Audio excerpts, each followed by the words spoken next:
This is what Cathorvon had always believed, standing at the observation deck of 1,000 different vessels over his 400 years of service. The stars burned, they died, they scattered their elements across the void without care or consciousness, indifferent to the civilizations that rose and fell in their light. But tonight, watching the distant spiral of what humans called the Milky Way from aboard the refugee carrier Eternal Witness, Kethvaron wondered if he had been wrong. Perhaps the stars remembered everything. Perhaps they simply chose not to speak. He pressed one weathered hand against the cold viewport, his scaled fingers splaying across the glass like ancient roots seeking water in barren soil. Behind him, the soft hum of 3,000 sleeping Valorians filled the recycled air with a collective whisper of exhausted breath. Children, elders, scientists and soldiers and farmers, the last remnants of the outer colonies packed into a vessel designed for 400. 3 weeks ago, there had been 9 carrier ships. Now there was one. Kethvaron closed his secondary eyelids against the memory of fire, against the screaming transmissions that had cut off one by one as the Hollow's tendrils found each fleeing vessel and tore it apart with geometric precision. Against the face of his daughter, commanding the steadfast voice, telling him to run while she bought them time. He had run. He was still running. A soft chime interrupted his meditation. The ship's navigation system, limping along on backup power after their last jump, announced their approach to the designated coordinates. Kethvaron straightened his posture, though every joint in his body protested the movement. 4 centuries of service, and he had never felt so old. Commander. The voice belonged to Yethsara, his communications officer. She stood in the doorway of the observation deck, her young face bearing the same hollow exhaustion that Kethvaron felt in his bones. "We're receiving a signal." Human? Yes, Commander. They're asking if we require assistance. Cathoran almost laughed. The sound caught in his throat like broken glass. Assistance. From humanity. From the species that his own council had voted to quarantine 300 years ago, declaring them too violent, too unpredictable, too young to be trusted with interstellar knowledge. From the creatures that the Valorian ascendancy had watched develop nuclear weapons and pointed them at each other. From the beings that had crawled out of their primordial soup only to spend millennia slaughtering themselves over invisible lines on their singular, fragile world. And now, Kethvaron was here, in their space, because there was nowhere else left to go. "Open a channel," he said. The view screen flickered to life, and for the first time in his long existence, Kethvaron looked directly into the face of a human. She was smaller than he expected. The reports had described humans as compact, efficient predators, endurance hunters who had evolved to run prey to death across open savannas. But this woman seemed almost delicate, with dark hair pulled back from features that his translator labeled as East Asian descent. Her eyes, though, her eyes held a quality that his people had no word for. Calm, but not passive. Watchful, but not predatory. Present. "This is Captain Sarah Chen of the United Earth Naval Station Threshold," the human said. Her voice was low and even, modulated with what Kethvaron's cultural database suggested was professional courtesy. "We've detected your vessel's emergency beacon and energy signature. You appear to be experiencing significant system failures. Do you require medical assistance?" Medical assistance, not "state your intentions," not "why have you violated our space," not even "we remember what your people did to us." Just, do you require medical assistance? Keth felt something shift in his chest, a loosening, a fracture in the wall he had built around himself since watching his daughter's ship come apart in the void. "I am Commander Keth of the Valorian refugee carrier Eternal Witness," he replied, his voice rougher than he intended. "We carry 3,000 survivors of the outer colonies. We require assistance. Any assistance you are willing to provide." A pause. The human's expression did not change, but something in her posture shifted slightly.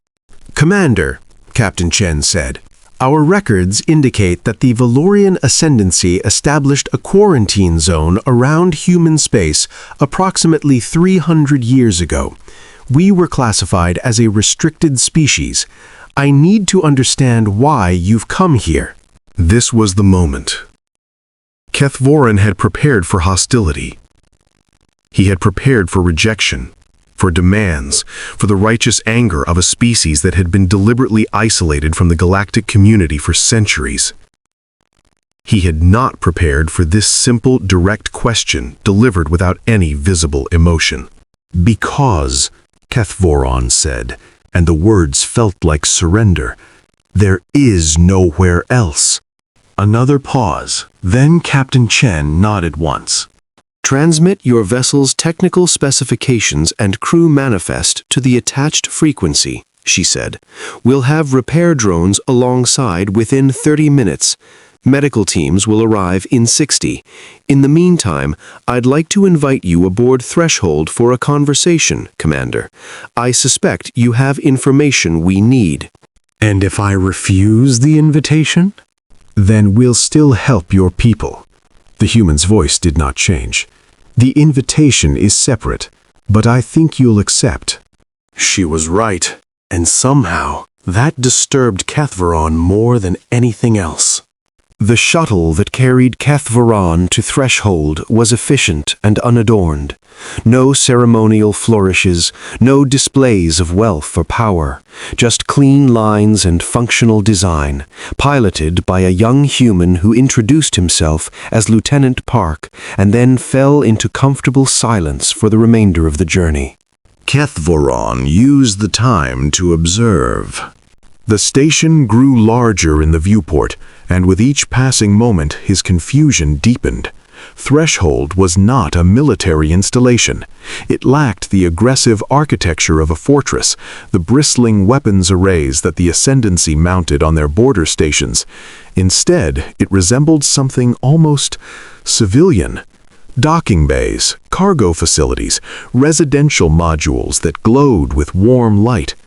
And yet, there was something in the way the station sat in space, something in the precise placement of its communication arrays, the subtle redundancy of its power systems, the strange depth of its structural plating. Keth had commanded warships for 2 centuries. He knew how to read the bones of a vessel. Threshold was not defenseless. It simply didn't advertise. The docking procedure was smooth. The airlock cycled with a soft hiss, and then Keth stepped onto human metal for the first time in his life. Captain Chen was waiting for him. "Commander," she said, extending one hand in what his cultural database identified as a greeting gesture. "Welcome aboard." He took her hand. Her grip was firm but not aggressive, and she released him after exactly 2 seconds. Professional. Controlled. "This way," she said. "We have a conference room prepared. I thought you might appreciate some privacy for our discussion." Privacy, not surveillance, not an interrogation chamber.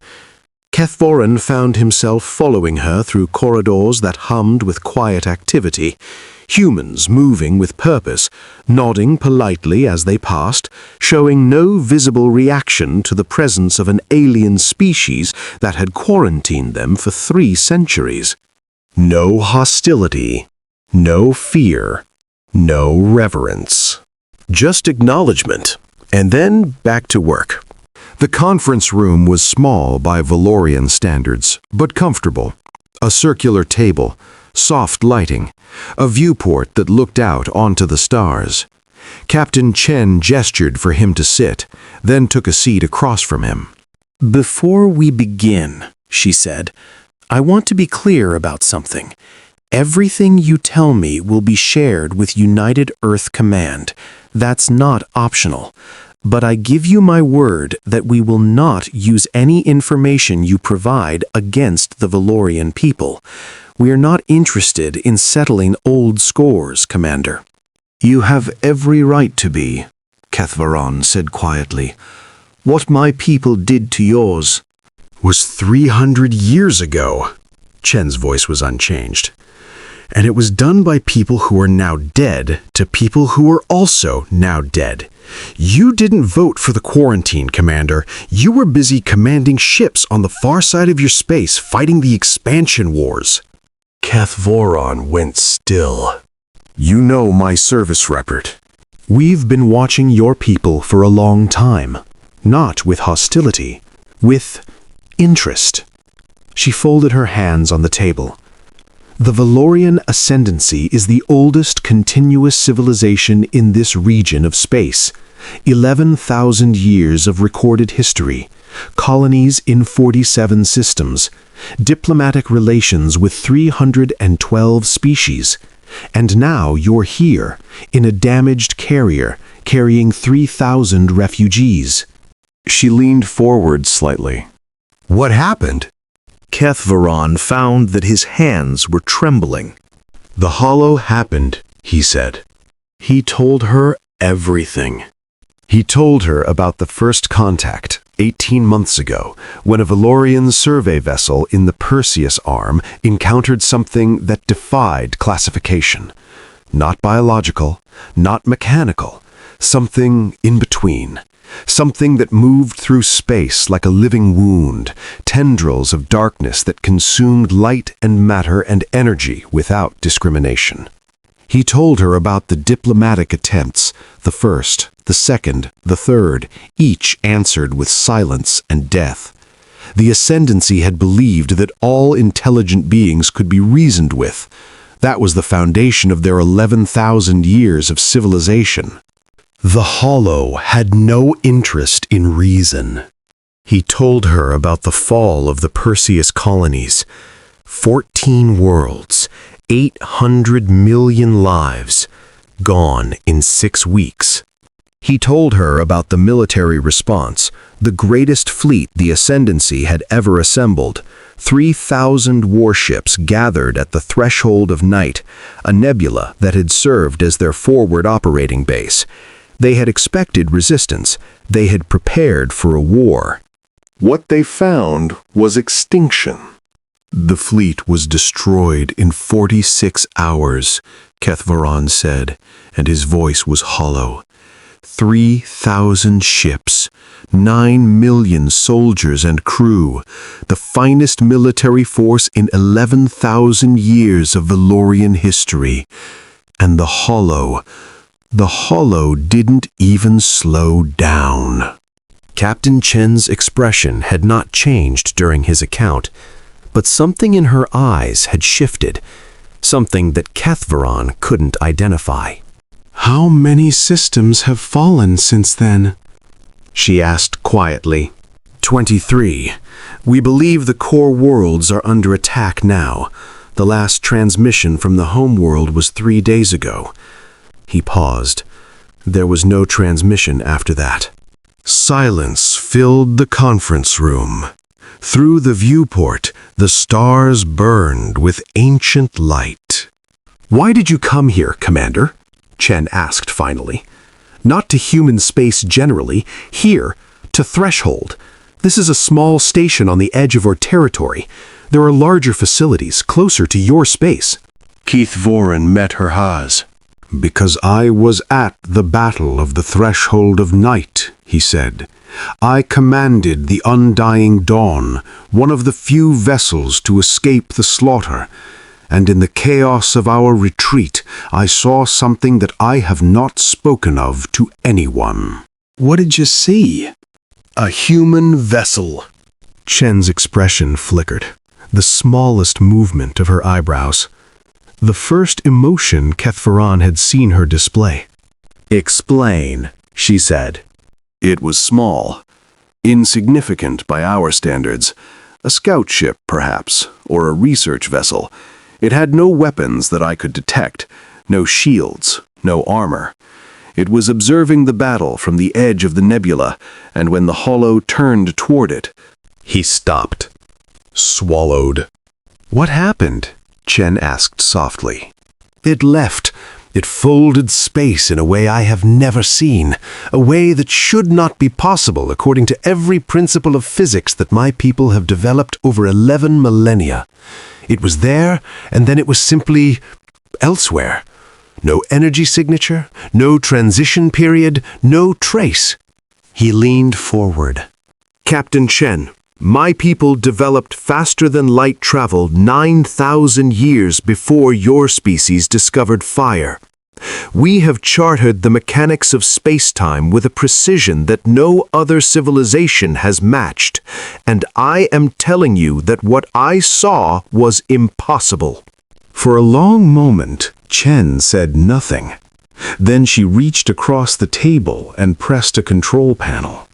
"Lieutenant Park, please inform Admiral Webb that Commander Kethvaran has information relevant to Operation Eventide. We'll need the secure briefing room." Understood, Captain. Admiral Webb asks if the commander is willing to participate in a strategic discussion. Chen looked at Kethvaran. Are you? He thought of his daughter, of the burning colonies, of 3,000 refugees sleeping in a damaged vessel, trusting him to find them safety. "Yes," he said. Admiral Marcus Webb was not what Kethvaran expected. The cultural database described human military leaders as aggressive, charismatic, commanding, figures who led through force of personality and visible strength. Webb was none of these things. He was a tall, thin man in his late middle years, with gray hair and quiet eyes, and a posture that suggested patience rather than power. He greeted Kethvaran with a handshake and a simple nod, then gestured toward the holographic display that dominated the secure briefing room. Commander, I'll be direct with you. We've been tracking the hollow for approximately 3 years, long before your people made first contact. Kethvaran felt his secondary heart stutter. 3 years? How was that possible? We didn't detect them until they wanted to be detected. Webb's voice was calm. The hollow are not random. They are not a natural phenomenon. They are intelligent, organized, and they have a strategy. Your people were not their first target, Commander. They were simply their first visible target. The holographic display flickered to life. Stars appeared, systems, trade routes, and a spreading darkness that Kethvaran recognized instantly. This is the Hollow's expansion pattern over the past decade, Webb said. They began in the outer Perseus arm, consuming species that had no contact with the larger galactic community, isolated worlds, forgotten colonies, peoples that no one would miss. The darkness grew, swallowing points of light one by one. By the time they reached Valorian space, they had consumed approximately 47 intelligent species. We estimate their total military force has grown by a factor of 12 since their first confirmed engagement. 47 species. 47 civilizations. Kethvaran felt sick. "Why didn't you warn us?" he asked, and his voice cracked. "You knew. You watched. Why didn't you tell anyone?" Webb turned to face him, and for the first time, Kethvaran saw something in the human's expression that he could identify. Not anger, not triumph, not indifference. Sorrow. "Because your people quarantined us, Commander. Because for 300 years, every attempt we made to contact the Ascendancy was met with silence or threats. Because when we sent warning messages about the Hollow through neutral channels, your diplomatic corps classified them as human deception and refused to investigate. He paused. We have the communication logs. Would you like to see them? Kethvaron shook his head slowly. He believed the human. He wished he didn't. So now you will watch us die, he said, as punishment for our arrogance. No. Webb's voice was firm. We didn't sit idle during those 300 years, Commander, and we didn't prepare for this fight out of vengeance. He touched the display, and new data appeared. Ships, stations, fleet movements. We prepared because we knew that someday the Hollow would come for us too. And when they did, we intended to be ready. Captain Chen spoke from her position near the door. Commander, Admiral Webb is about to share information that has never been disclosed to any non-human species. Before he continues, I need your word that you understand the significance of what you're about to see. Kethvaron looked between the two humans. Their faces were calm, composed, utterly unreadable. You're not asking for my promise to keep this secret, he said slowly. You're asking me to understand that I'm about to learn something I cannot unlearn. Yes, Webb said sidly. Then continue. The Admiral nodded once. Then he expanded the holographic display until it filled the entire room. And Kethvaron's understanding of humanity shattered. The first thing he noticed was the scale.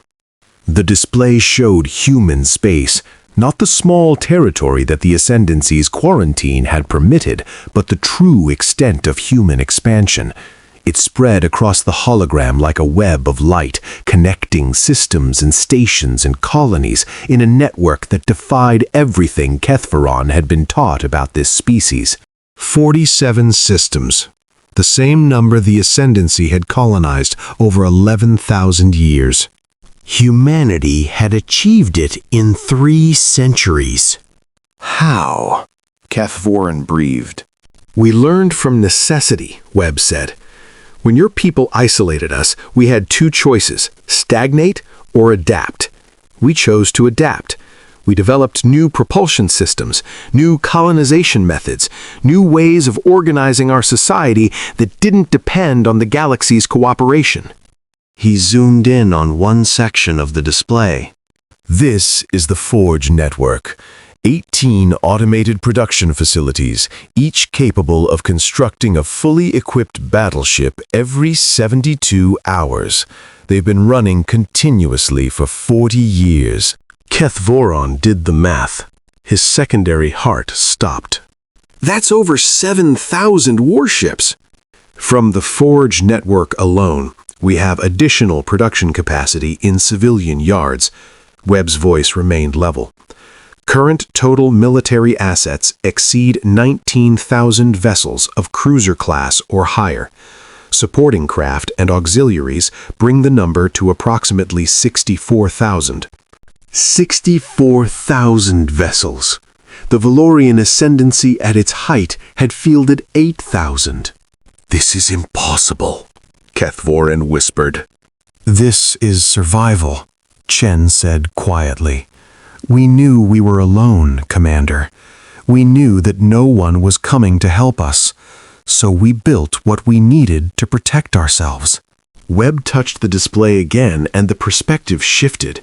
Now it showed something different, something that made Kethvaron's scales rise in an instinctive threat response. Ships, thousands of ships, moving in perfect formation, arranged in a pattern that he recognized. It was a battle formation, a deployment designed to encircle and contain an enemy force. Operation Eventide, Webb said. 47,000 vessels, 12 million personnel, the largest military deployment in human history. You're going to fight the Hollow. We're going to destroy the Hollow. Webb's voice did not change, but something in it hardened. The scout ship you saw at the threshold of night wasn't observing your battle, Commander. It was mapping the Hollow's tactical patterns, identifying vulnerabilities, gathering data. He zoomed in further. The Hollow are powerful, but they're not invincible. They have weaknesses. Their coordination depends on central nodes, command structures that can be disrupted. Their consumption process takes time. They can't absorb new resources instantly, and their expansion follows predictable mathematical patterns. Captain Chen stepped forward. We've been running simulations for 18 months. We know how to fight them. We know how to win. She paused. What we don't know is how to fight them and save your people at the same time. Kethavoran looked between the two humans. Slowly he began to understand. You came to us, he said, not I to you. You were waiting for this moment, for a survivor from the Valorian collapse who could provide information, coordination, trust. You need something from the Ascendancy. Yes, Webb said. We need your communication networks, your diplomatic channels, your relationships with the species that are about to face the same threat you did. The Hollow will spread. They'll consume the galaxy if they're not stopped. But if we deploy Operation Eventide to destroy them, we'll be leaving human space undefended. Other species that have spent centuries regarding us as dangerous primitives, might take the opportunity to strike at us. You want the Ascendancy to vouch for you, Kethavoran said, to tell the galaxy that humanity is not a threat, that you're saving us, not conquering us. Yes. And if I refuse? If I cannot deliver the Ascendancy's support? Webb looked at him for a long moment. Then he touched the display one final time. The battle formation began to move, shifting toward a point in space that Kethavoran recognized. The Valorian core worlds. Then we'll fight anyway, Webb said quietly. We'll save everyone we can, and we'll deal with the consequences afterward. Kethavoran stared at the moving fleets. 47,000 human vessels preparing to defend a civilization that had spent centuries treating humanity as a dangerous animal to be caged. Why? He asked, and for the first time his voice broke. Why would you do this? After everything we did to you? After the quarantine?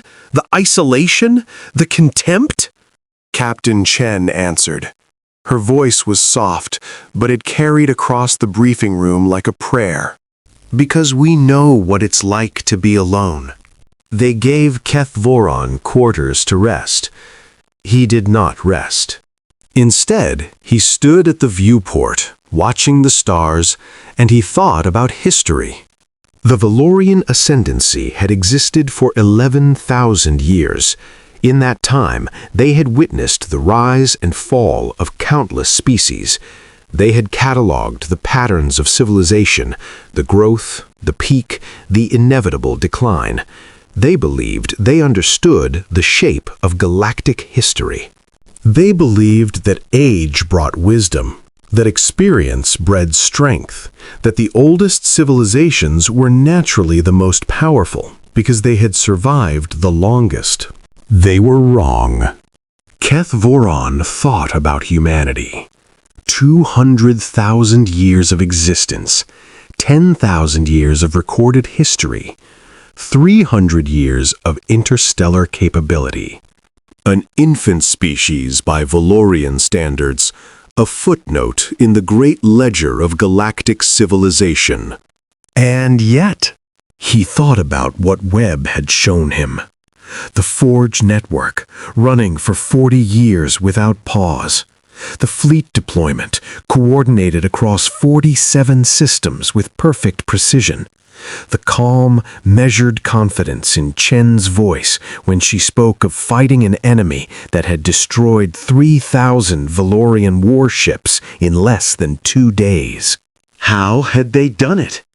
No, he knew how. The question was why. What drove a species to such relentless preparation? What forged a civilization capable of this kind of coordinated action? He remembered his cultural database, the sections on human history that Valorian scholars had compiled and then classified as disturbing evidence of humanity's unsuitability for galactic society. The wars, thousands of them, millions of them, humans fighting humans across every continent of their homeworld for every conceivable reason and for no reason at all. Religious wars, colonial wars, revolutionary wars, wars of conquest and wars of liberation, and wars that seemed to exist simply because humans could not exist without conflict. And after each war, they rebuilt, they learned. They developed new technologies, new strategies, new ways of organizing their societies to survive the next cataclysm. They had practiced for this, not deliberately, not consciously, but through the brutal mathematics of their own nature. Every generation of humans had faced existential threat. Every generation had found a way to survive. The Hollow were terrifying. The Hollow were unprecedented. But to humanity, they were simply the latest in an endless series of catastrophes to be overcome. A chime sounded. Keth Veron turned from the viewport to find Captain Chen standing in the doorway. I thought you'd still be awake, she said. May I come in? He gestured permission. She stepped into the quarters and stood beside him at the viewport, looking out at the same stars. Admiral Webb asked me to inform you that the first elements of the event-tide fleet will reach your core worlds in approximately 18 hours, she said. The Hollow's advance forces are predicted to arrive in 22 hours. It's going to be close. You're confident you can win? Yes. How can you be so certain? You've never fought the Hollow before. Your simulations are theoretical. The Ascendancy thought they were prepared too, and they expected resistance. Keth Voran stopped. Chen's voice had changed. Not louder, not harder, but somehow more present. Your people assembled the greatest fleet in your history, she continued. You prepared for a war. You expected the Hollow to resist, to meet your force with force, to engage in the kind of conflict that your civilization has experience with. And when they didn't, when they fought in ways you didn't understand, your preparations became meaningless. She turned to face him. We don't expect resistance, Commander. We expect annihilation. Every plan we've made, every ship we've built, every soldier we've trained, they all start from the assumption that the enemy will try to destroy us completely, and that we must be ready to endure that and keep fighting anyway. That sounds like paranoia. It is paranoia. It's also wisdom. She paused. Do you know why humanity developed so quickly, Commander? Why we expanded into 47 systems in 3 centuries, while your people took 11 millennia to achieve the same thing? I've been wondering that since Webb showed me the display. Because we never had time. We never had the luxury of slow, careful development. We were always running from something, from each other, from our environment, from the knowledge that at any moment, everything could be taken from us. She gestured at the stars beyond the viewport. When your people quarantined us, you thought you were containing a dangerous species. You thought that isolation would keep us weak, would prevent us from threatening the established order of the galaxy. But what you actually did was tell us that we were alone, that no one was coming to save us, that if we wanted to survive, we had to do it ourselves. Her voice softened. Thank you for that, Commander. It made us what we are. Kethvaron felt something shift in his understanding, something that had been building since he first saw Captain Chen's face on the view screen, since he first noticed the strange calm in human eyes, since he first understood the scope of what humanity had built in the shadows. "You're not angry at us," he said slowly. "You should be furious. We treated you like animals. We locked you in a cage and threw away the key. And instead of hating us, you built this. All of this." We were angry, Chen admitted, for a long time. The first generation after the quarantine spent decades in bitterness and recrimination. They hated your people. They fantasized about revenge. What changed? They died, and their children grew up knowing that anger wouldn't save them. They focused on what mattered: preparation, adaptation, survival.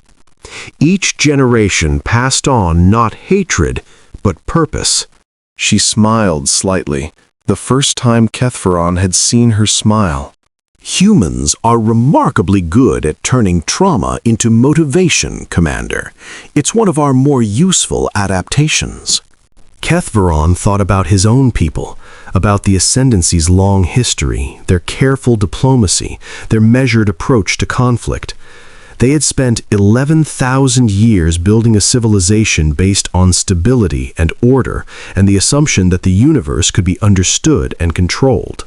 And then the Hollow had arrived, and all of that careful construction had crumbled in weeks. "I think," he said quietly, "that I am beginning to understand why the Council was afraid of your species." Oh?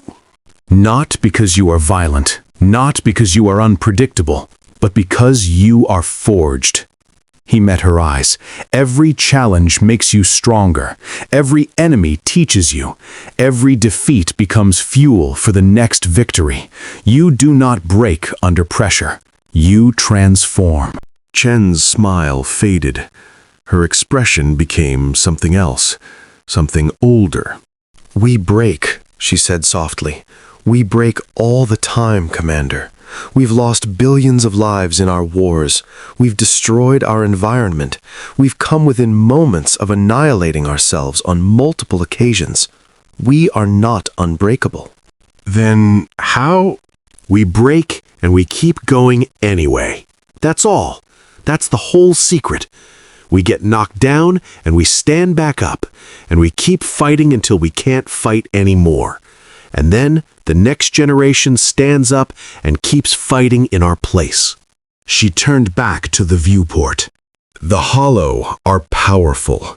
They might kill us all, but they won't do it easily, and they won't do it quickly, and before they're done, they're going to understand something that your people never quite grasped. What's that? Humanity doesn't surrender. We don't know how. It's not in our nature. We will fight until we win, or we will fight until we're extinct, but we will never, ever stop fighting. Kethvaron looked at her profile, silhouetted against the stars. This small, calm, unremarkable human woman speaking of extinction with the same measured voice she used for diplomatic greetings. "You're terrifying," he said. Yes, Chen agreed. We know. The hours that followed were a blur of activity. Kethvaron was granted access to the station's communication array.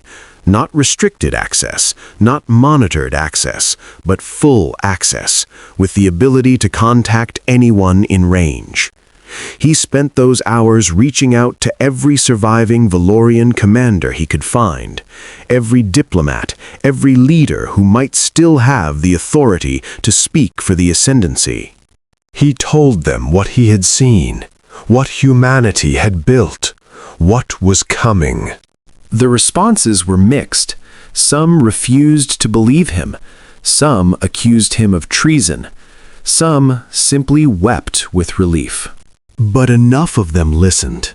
Enough of them understood that the old ways were gone, that the galaxy they had known was ending, and that survival required adaptation.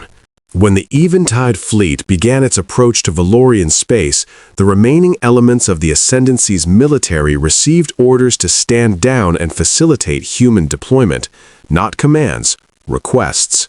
Admiral Webb had been careful to frame everything as cooperation, not conquest. Kethvaron watched the fleet movements on the strategic display, and he felt something he had not felt in weeks. Hope. It was a fragile thing, hollow almost, like the enemy it opposed, but it was there, growing stronger with each passing hour as more and more human vessels arrived in system. Captain Chen found him at the display, 18 hours into the deployment. "The Hollow Advance Forces are 4 hours out," she said. "Our first engagement begins in 3. I thought you might want to watch." From here? "No." She gestured for him to follow. "From the command deck, Admiral Webb has authorized you to observe directly." The command deck of Threshold was larger than Kethvaron expected, but no less efficient. 24 human officers worked at their stations with quiet intensity, their voices murmuring updates and confirmations in a rhythm that reminded Kethvaron of ritual prayer. Admiral Webb stood at the center of the deck, watching a massive holographic display that showed the deployment of the Eventide fleet. 47,000 vessels, arranged in a formation that Kethvaron now recognized as something more complex than simple encirclement. It was a trap. The Hollow Advance Forces, 312 constructs, each the size of a Valorian battle station, were moving toward the core worlds with the same geometric precision they had demonstrated at the threshold of night.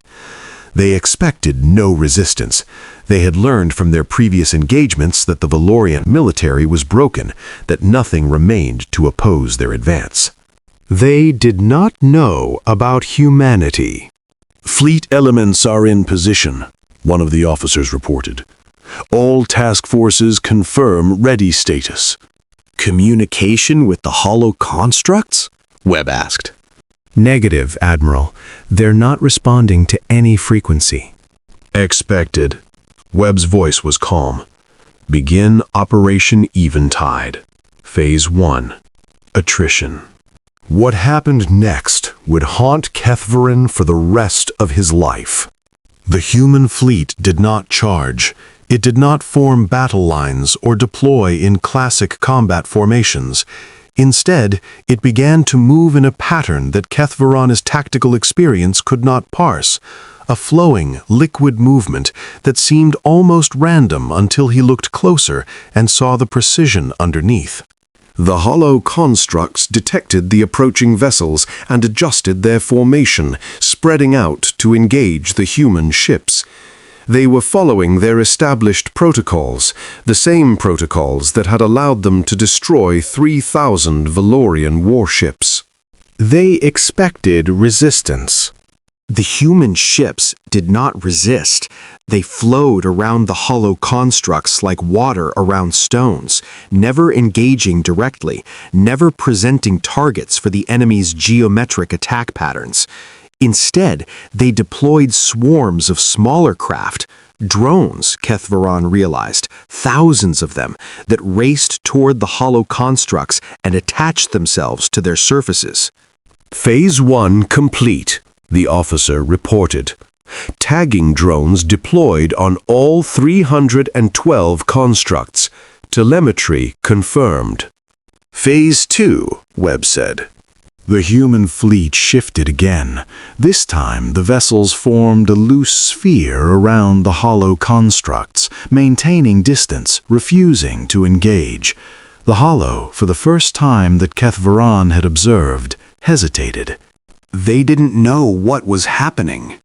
"Admiral," another officer said, "the constructs are attempting to dislodge the tagging drones. 47% success rate." That's fine. We only need 30%. Webb turned to Kethvaron. The drones are transmitting detailed scans of the construct's internal structure. We're mapping their power distribution, their coordination nodes, their regeneration systems. Every second that passes gives us more data. They're learning, Kethvaron said. While the Hollow are confused, you're learning how to kill them. Yes. This is not how war is fought. This is exactly how war is fought.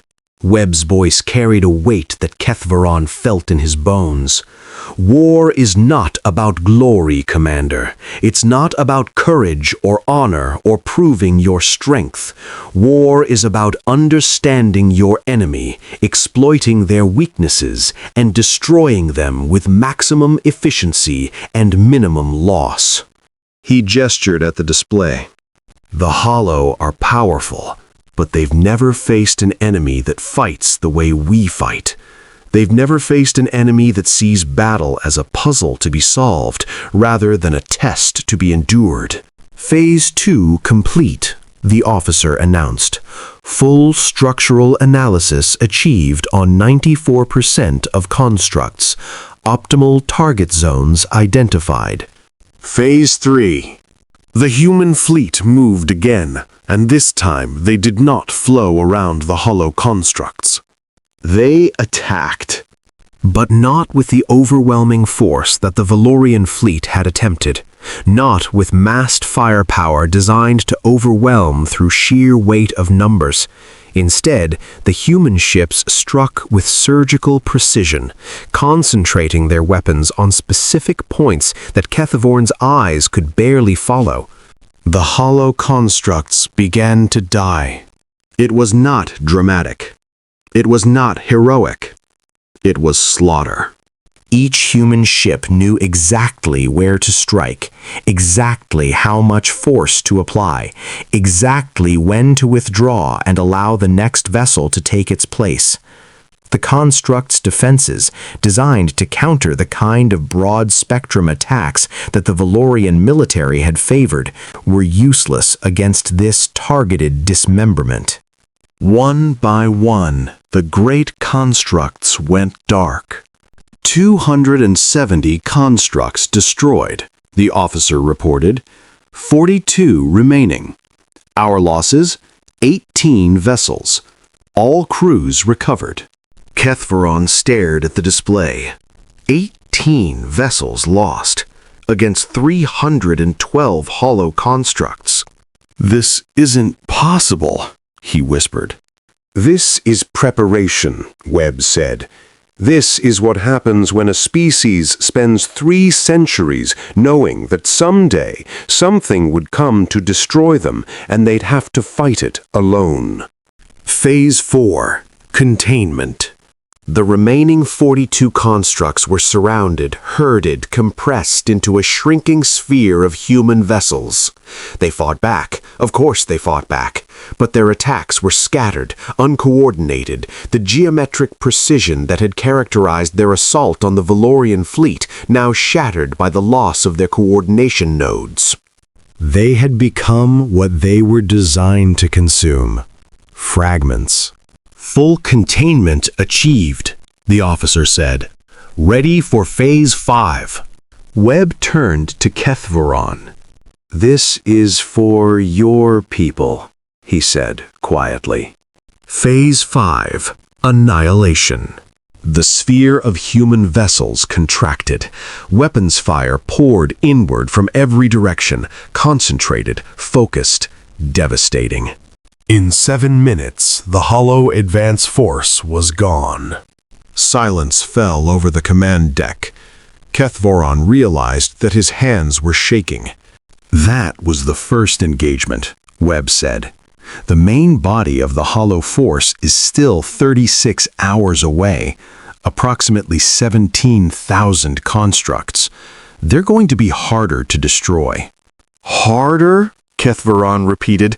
You just eliminated 312 Hollow constructs in less than an hour, with losses of 18 vessels, and you're saying the next battle will be harder? Yes, Webb's voice was completely calm. But we'll adapt. That's what we do. He turned back to the display. Navigation. Plot approach courses for Task Forces 7 through 15. We're moving to intercept the main body. Communications. Relay the Phase 1 data to all fleet elements. I want every ship to have the optimal target matrices before we engage. Admiral, Captain Chen spoke from her station, we're receiving transmission from the Valorian core worlds. Acting High Council wants to speak with Commander Kethveron. Webb nodded. Commander, it seems your people are ready to talk. I suggest you take the call in the conference room. We'll update you on fleet status. Kethveron moved toward the conference room in a daze. His mind was still processing what he had witnessed, the precision, the coordination, the terrible efficiency of the human military machine. The fleet had expected resistance. They had expected the kind of battle that galactic civilizations had fought for millennia, a clash of forces, a test of strength, a contest that could be won through courage and numbers and will. They had found humanity. The Acting High Council was a collection of terrified faces on a view screen.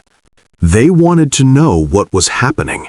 They wanted to understand why human vessels were flooding their space, why human communications were coordinating with Valorian survivors, why the war that should have ended their civilization was suddenly, inexplicably, being won by someone else. Kethveron told them what he had seen.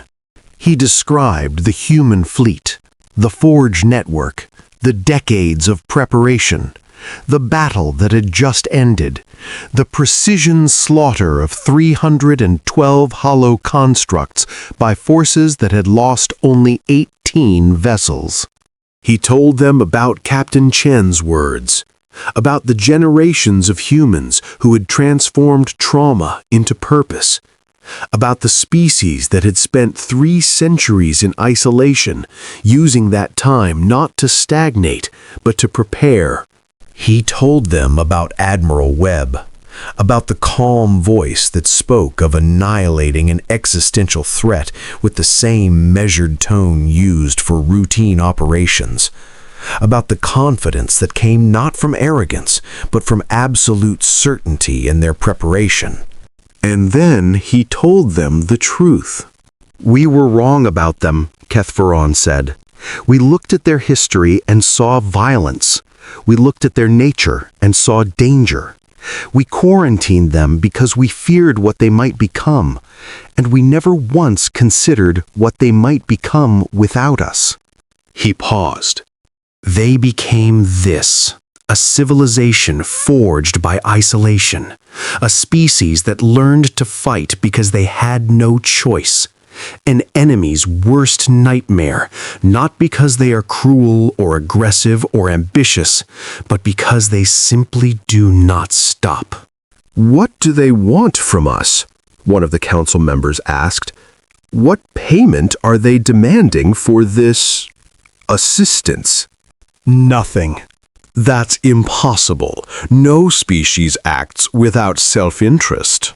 Their self-interest is the destruction of the Hollow. They know that if the Hollow are not stopped here, in our space, they will eventually reach human territory. They are defending us because it serves their survival, but they are defending us nonetheless. Silence on the screen. Then, slowly, one of the older council members spoke. And when the war is over, what then? I don't know, Kethveron admitted. I don't know what humanity wants from the future.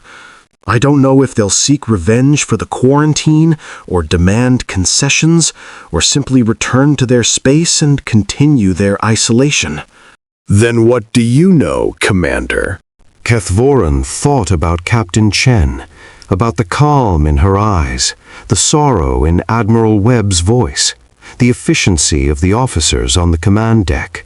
I know that they are saving us, he said, and I know that we are not worthy of it, and I know that when this is over, we will have to become worthy, not because they demand it, but because we owe it to ourselves. He straightened his posture. The Valorian ascendancy has spent 11,000 years believing that we were the pinnacle of galactic civilization. We were wrong. Humanity has shown us what a species can become when it is forged by hardship, when it is forced to evolve or die, when it has no safety net and no allies and no hope except what it creates for itself. We are the ancient power. They are the young species, and they are about to save us from extinction. He looked at the council members, these frightened remnants of a once proud civilization. Learn from this. When the war is over, remember what humanity did for us, and remember why they were able to do it. And then ask yourselves, what kind of people do we want to become?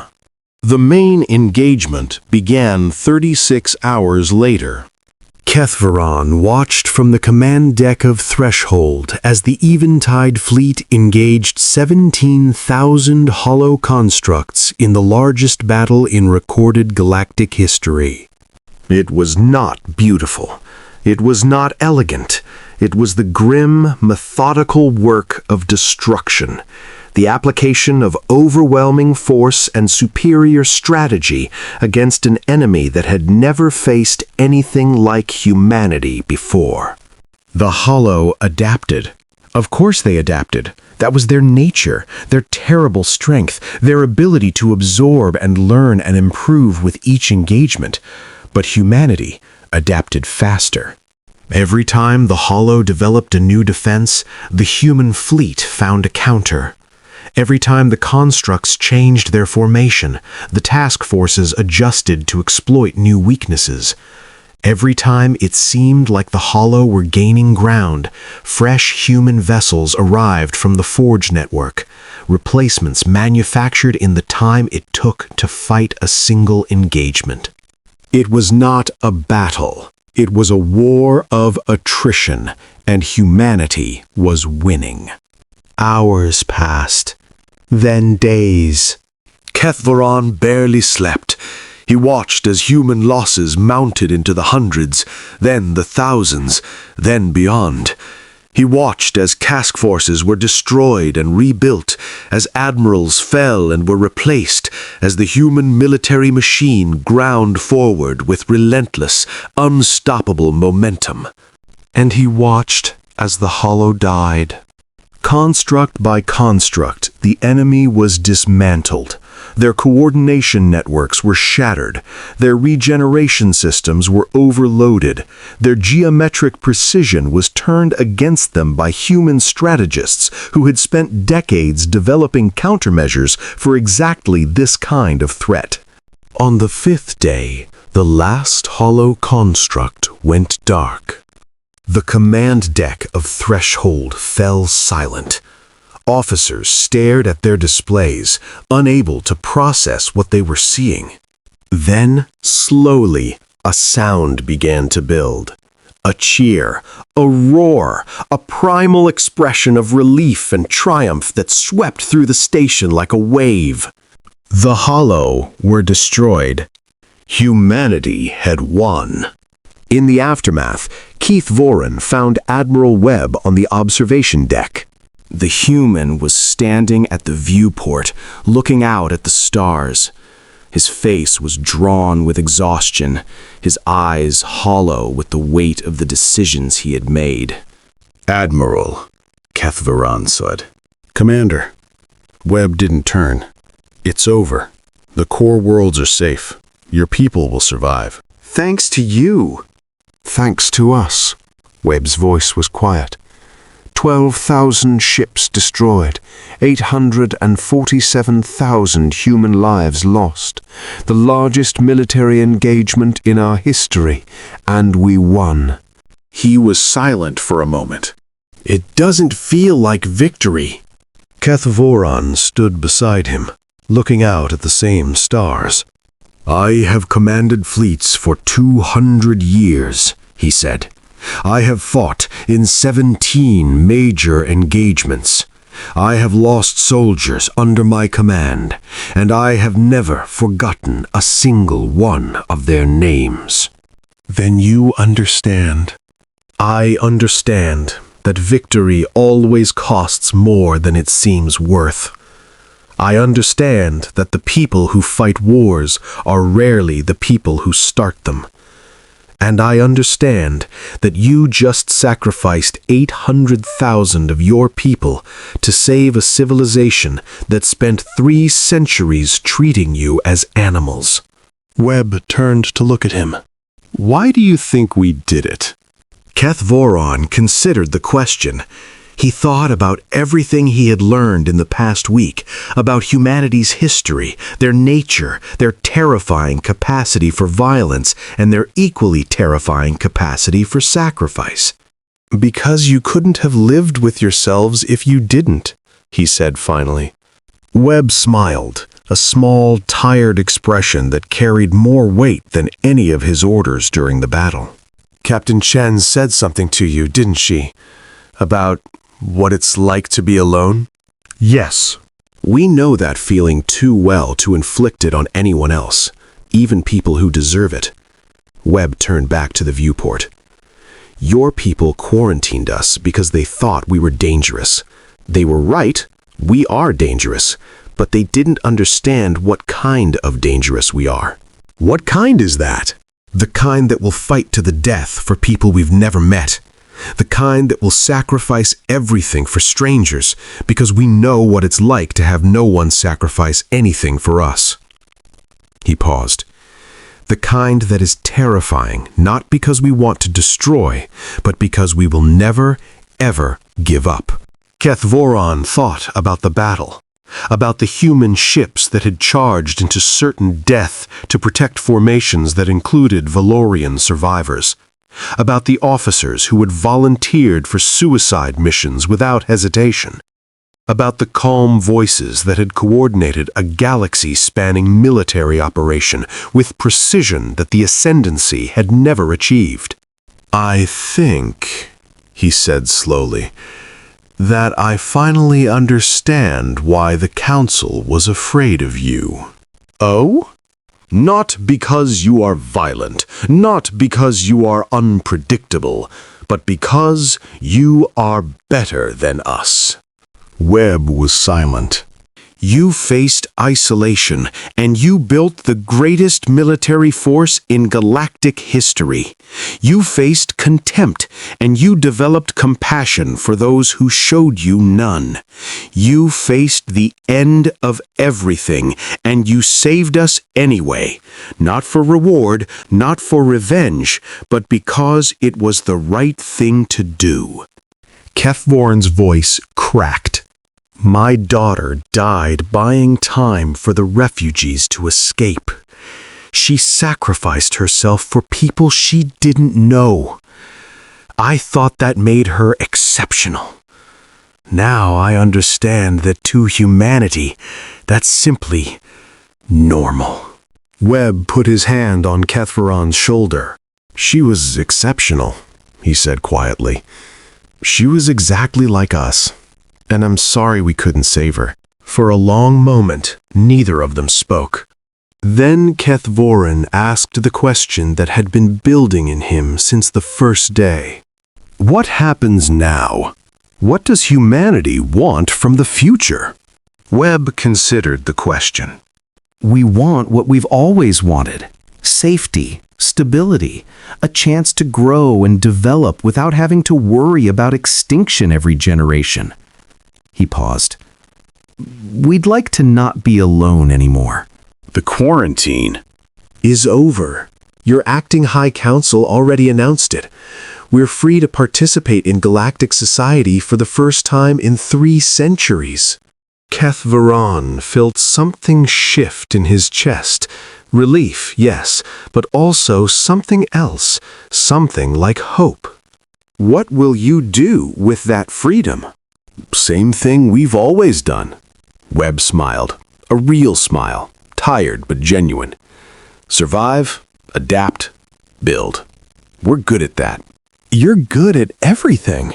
No, we're just very, very good at not giving up. He turned from the viewport and began walking toward the door.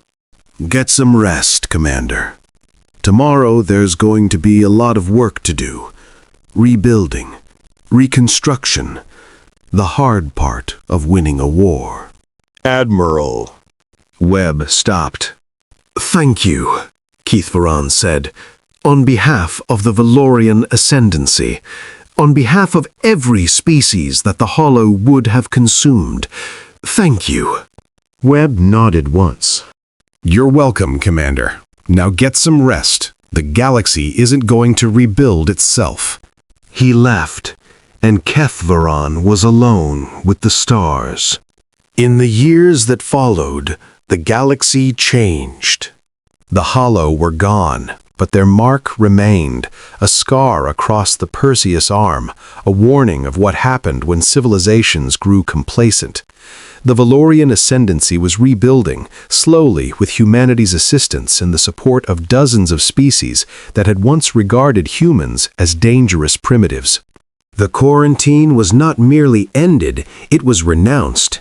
The acting High Council issued a formal apology to humanity, acknowledging the error of their ancestors' decision and committing to a new era of cooperation.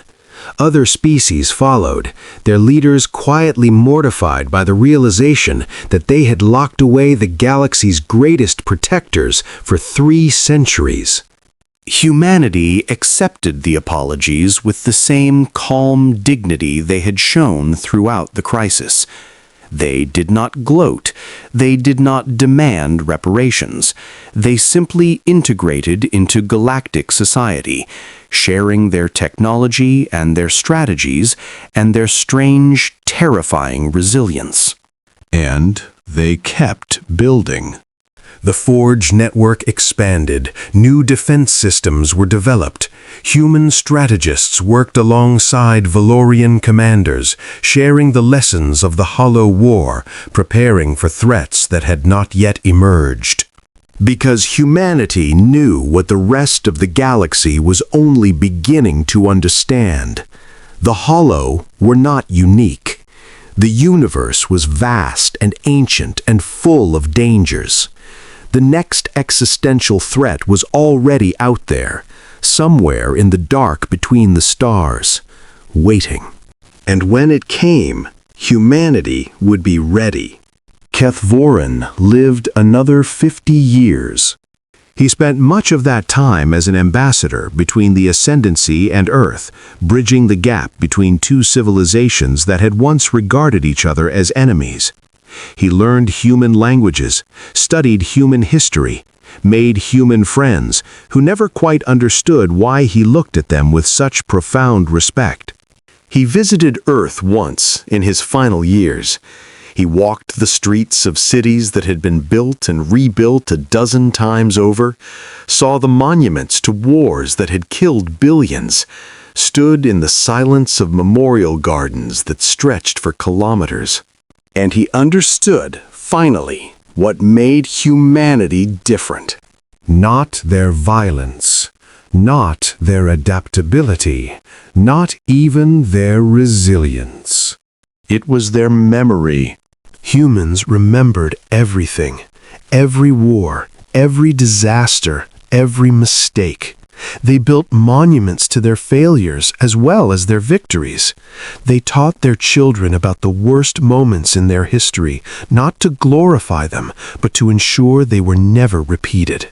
They carried the weight of their past, and they used it as fuel for the future. Keth Varan died peacefully in a hospital on the Valorian homeworld, surrounded by the family he had built in the years after the war. His last words were recorded by his grandson, preserved in the archives of the Ascendancy as a lesson for future generations. "We thought we were the ancient power," he said. "We thought our 11,000 years of history made us wise.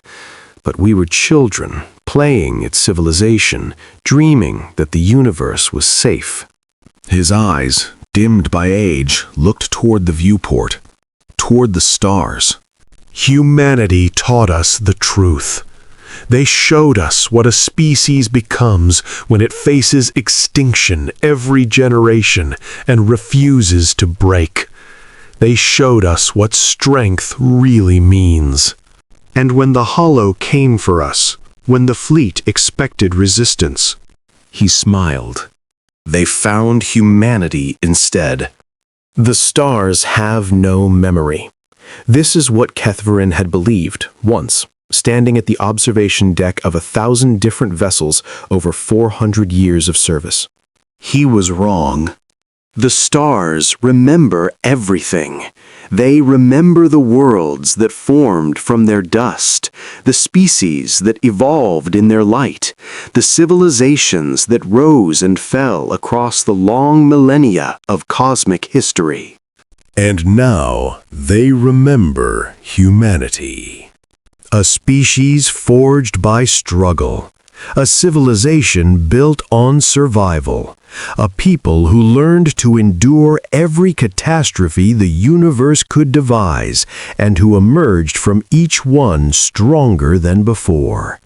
the galaxy had feared them once, had quarantined them, isolated them, dismissed them as dangerous primitives. The galaxy knows better now. In the darkness between the stars, threats still wait. Ancient horrors, cosmic catastrophes, enemies that have not yet revealed themselves. But humanity is there, watching, preparing, building. And when the next threat comes, when the next fleet expects resistance, They will find humanity. they will find a species that does not surrender, that does not break, that fights until victory or extinction and never, ever stops. They will find the children of Earth. And they will learn what that means.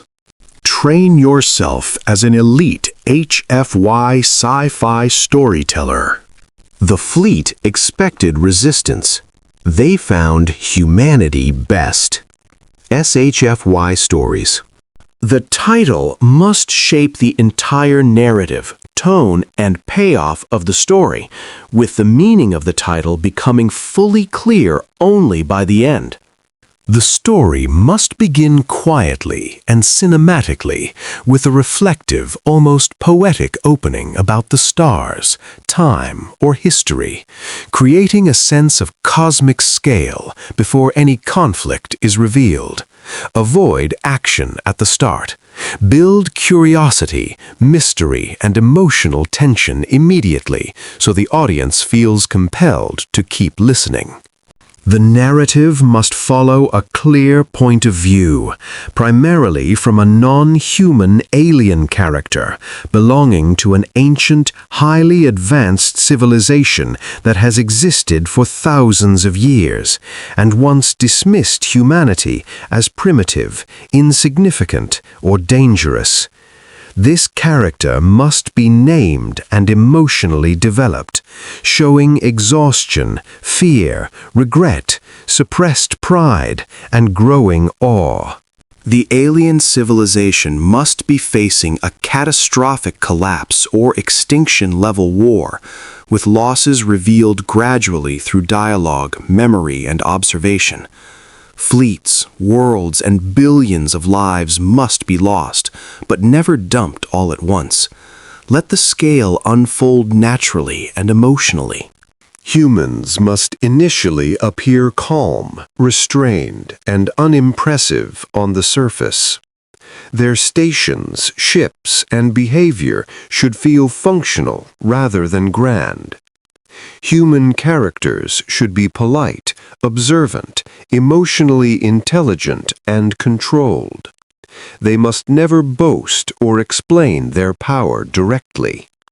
Their strength should feel unsettling because it is quiet. The HFY reveal must be a slow burn. Humanity's true nature should emerge through adaptability, strategic thinking, unity, endurance, and an almost frightening calm in the face of annihilation. Their history of hardship and survival must quietly explain why they are different. As the story progresses, show humans preparing, mobilizing, or responding on a scale that shocks the ancient alien civilization, not through spectacle, but through coordination, inevitability, and confidence. The alien POV character should gradually realize that humanity was never weak, only restrained. The final third of the story must deliver a powerful HFY payoff that feels earned. Humanity's response should be overwhelming, precise, and unstoppable, fulfilling the promise of the title. The alien POV character must experience awe, fear, humility, and understanding as the balance of power irrevocably shifts. End with a strong emotional conclusion, not just victory.